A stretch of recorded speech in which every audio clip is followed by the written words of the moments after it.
পুরান ঢাকার চকবাজারে জমে উঠেছে ঐতিহ্যবাহী ইফতার বাজার। এই মুহূর্তে সহকর্মী তানভীর সিদ্দিক টিপু আছেন সেখানে, আমরা তার কাছে যাচ্ছি।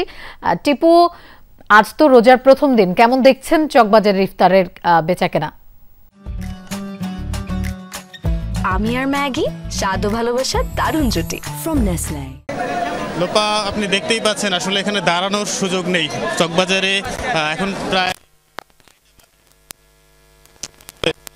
কিন্তু দেখে বোঝার উপায় নেই, কানায় কানায় মানুষ পূর্ণ হয়ে গিয়েছে। এবং চকবাজার আপনি জানেন যে ইফতারের জন্য খুবই বিখ্যাত একটি জায়গা।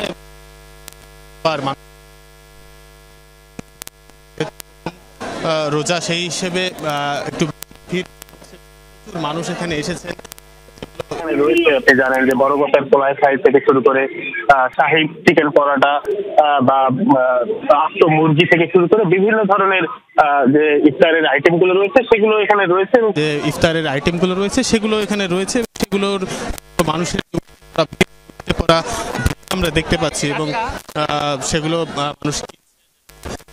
বড় যে সমস্যাটা পুরান ঢাকার এই পুরো জায়গাটায় দেখা যাচ্ছে যে মানুষের হাঁটা চলার জন্য খুব বেশি একটা কিনতেও পারছেন না ঠিকভাবে, আবার ঠিকভাবে চলাচল করতে পারছেন না। সব মিলিয়ে একটি খুবই জনজট তৈরি হয়েছে বলা যায়।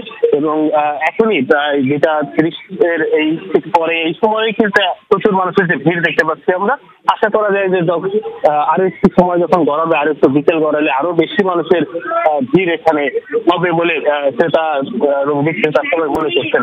এবং তার সাথে সাথে যখন ইফতারের সময় যত ঘনিয়ে আসবে এবং সারা মাস জুড়েই কিন্তু এই ইফতারের আয়োজন থাকবে বলে বিক্রেতারা জানিয়েছেন আমাদেরকে। তো লোপা, এই ছিল চকবাজার থেকে ইফতারের বাজারের সর্বশেষ। টিপু, আপনাকে ধন্যবাদ আমাদের সাথে যোগ দেওয়ার জন্য।